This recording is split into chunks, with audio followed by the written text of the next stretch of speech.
Bu günler sizlerle ben velosipedimi sürdük. Hadi gidelim. Telefonu alıp da güzel para. Yani. Telefon elimden düşse de zıkkımız çalacak. Zıkkımız çalacak. Hadi. Arka kamerayı söyle. Arka kamerayı söyle. Arkadaşlar kamerayı aldım. Videoyu kapatmayın. Bir de sen aşağıya gördüğünüz gibi bu şalları sonunda video çekebilir. Ama arkadaşlar telefon elimden riske düşebilir. Telefon elimden düşebilir diye avarilə değil. Arka kameraya söndürəcəm bakarsınız. Bir daha bu telefonu sokmaya yer tapabilsem.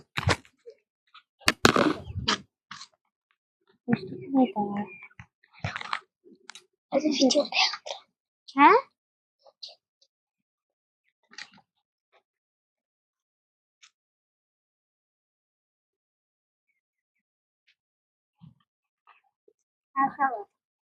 Ha uşaqlar nə var deməyəcəyim.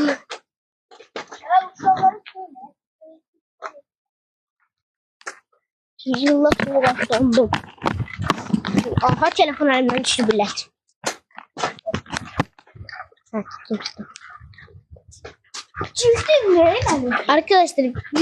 Ay sana bir tane daha var.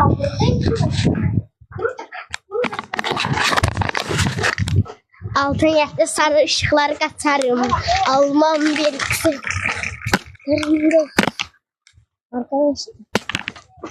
Arkadaşlar bu videoda ördeklerin güzelliğine, bu şeylerin güzelliğine, hümüşkolar güzelliğine, bu limet güzelliği. Bakın, görün ne güzel limetler. Çok güzel limetlerdi. Ama arkadaşlar, bu velosiped çok güzel velosiped. Yani bu kadar da arkadaşlar bu videoya 50-30 like gelse ben bu videonun devamını çekeceğim.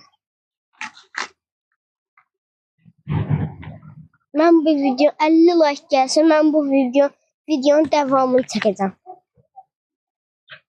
Part 2'sini çekeceğim. Ve size bir söz deyirəm. Kanala 50 like gelse de ben incirdim. Ha, bu videonun ikinci parkını çekeceğim. Videomu 10 like atmıştı. İkinci parkını çekeceğim. Yani ikinci videonun devamını çekeceğim. 50 like gelse ikinci videonun devamını çekeceğim. Sağ olun.